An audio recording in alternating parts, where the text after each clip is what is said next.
Esse sou eu com 13 anos de idade, nesse tempo na sexta série do ensino fundamental. Em 2002, o Brasil foi pentacampeão, Dragon Ball Z ainda passava na televisão, o Robinho ainda só pedalava e foi lançada a cédula de R$ 20. Nesse tempo, as minhas preocupações eram bem variadas. Se a Bruna me notava, onde assistia o filme dos Seus Anéis, se finalmente a gente ia terminar a saga do Freeza.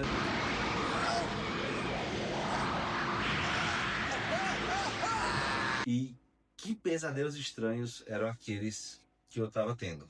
Então, para explicar melhor, a Bruna era irmã do amigo Pedro. Não, peraí, não é esse o tema do vídeo, né? Vamos voltar aqui a falar sobre esses pesadelos e encaixe com a enxaqueca.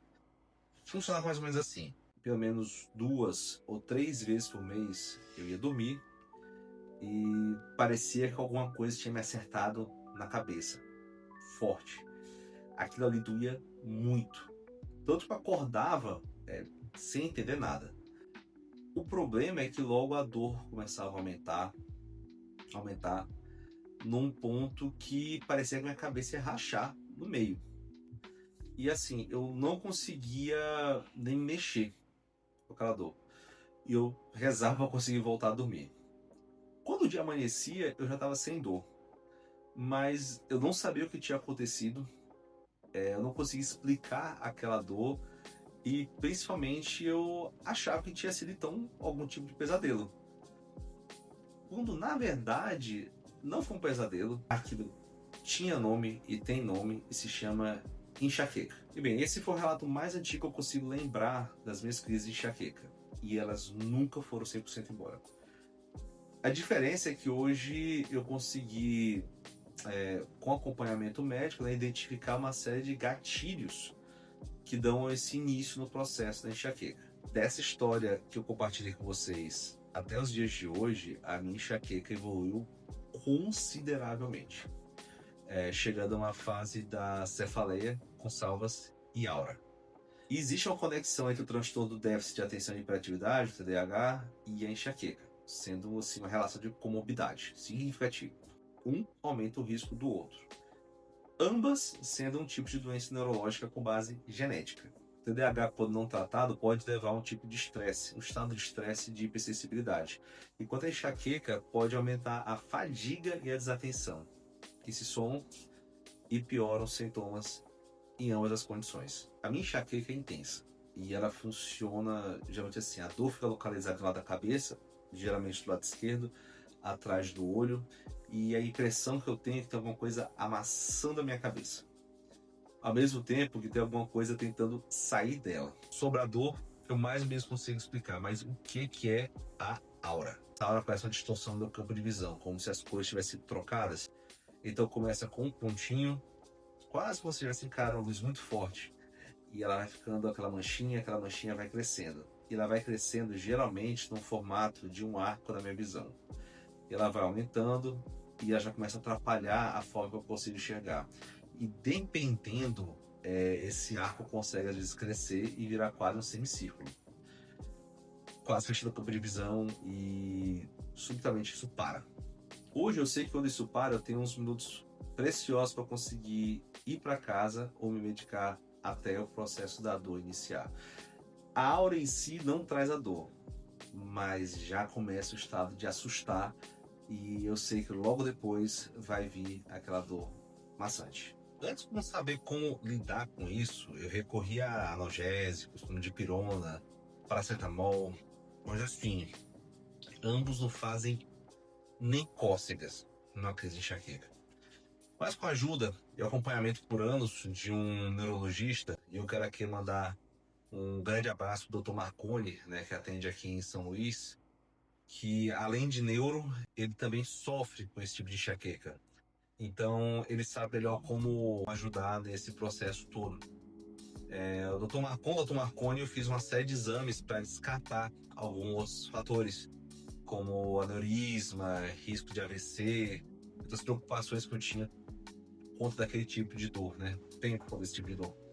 O Dr. Marconi testou uma série de medicamentos, né, para conter essas fases de crise, enquanto a gente tentava trabalhar com os diagnósticos dos gatilhos da enxaqueca. Falando em enxaqueca, eu acho que o ponto principal é entender, né? E eu faço principal é entender os gatilhos.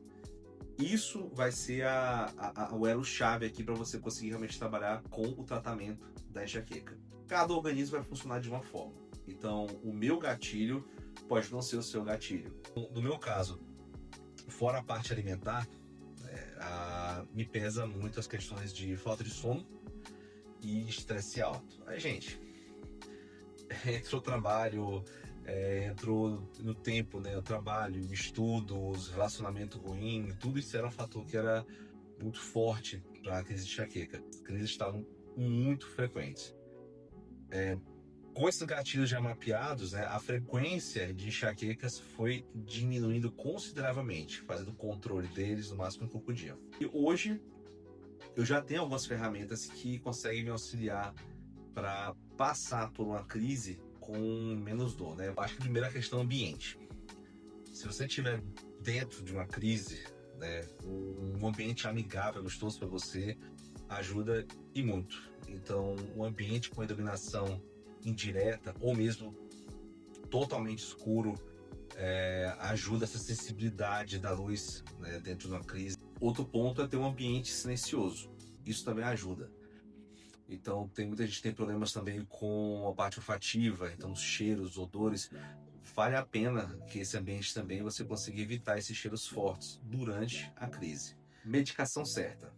E assim, no meu caso, 1 grama, 2 gramas que seja de dipirona não funciona. No meu caso, eu sempre tenho uma caixinha de Sumax dentro da mochila, porque a gente nunca sabe quando é que pode de fato iniciar uma crise.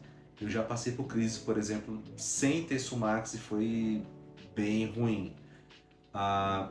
Tomar medicação, no meu caso, logo quando começa a aura, já pode ser a diferença entre ter um dia perdido ou não. Eu não estou dizendo aqui para tomar o mesmo medicamento que eu tomo, certo? Novamente, é buscar a sua ajuda médica para entender melhor e ter orientação do que e qual medicamento pode ser melhor para você. Isso quem vai determinar vai ser o médico dentro das avaliações que vão ser feitas com você.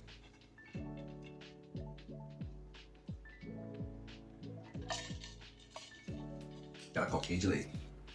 Quando eu estava nos Estados Unidos, eu não tinha acesso a Sumax, então me apresentaram o poder realmente da bolsa gelada sobre os olhos durante uma crise. E eu não imaginava que ele podia fazer uma diferença, mas no meu caso é um alívio assim enorme. Então, um quarto escuro sem barulhos altos, com aquela bolsa, né, assim, eu não sei a parte clínica, o motivo clínico disso, mas comigo funciona super bem. E se você não tiver aquelas bolsinhas com gel que você bota no freezer, cara, tu pode molhar uma camisa, né, molhar ela um pouco, e um pano, torcer um pouco, dobrar já no formato para colocar em cima dos olhos, com uma máscara, né, coloca no freezer e em pouquíssimo tempo aquilo ali já está pronto para você pegar e utilizar. E descongelou, vai lá, coloca e volta e usa de novo. Outra bota 2 e vai revezando. E pela falta do Sumax lá, me indicaram CBD no tempo. E foi uma enfermeira, inclusive, dentro da universidade. O Sumax era restrito e injetável, então me sugeriu umas gotinhas de CBD durante o processo, junto com acetamifeno, era um Tilenol lá de clona, não pode? Cara, eu tenho meio descrente nisso, né? Eu fiquei, pô, não vai funcionar, mas ajudou bastante. O CBD foi um grande aliado.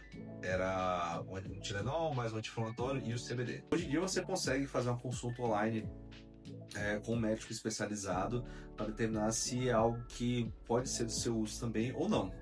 Inclusive, eu posso deixar o link aqui na descrição também, é totalmente legalizado e você consegue também ter acesso a CBD que pode te auxiliar dentro da parte de crise de ansiedade e outras coisas também. Eu quero agradecer você que ficou aqui até o final do vídeo e principalmente você que também sofre com esse problema da enxaqueca, ainda mais a pessoa com TDAH que também tem esse processo de enxaqueca. E, cara, você não está sozinho, Hoje você consegue conversar muito melhor e com muitos médicos hoje que já estudam melhor esse problema e com certeza podem ter um tipo de solução para você também.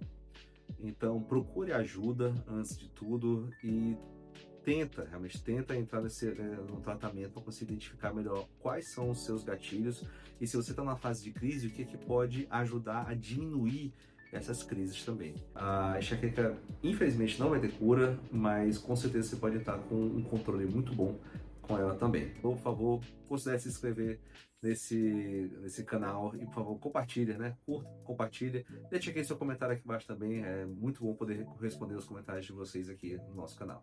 Galera, muito obrigado e seja bem-vindo você que é mais um náufrago nessa ilha.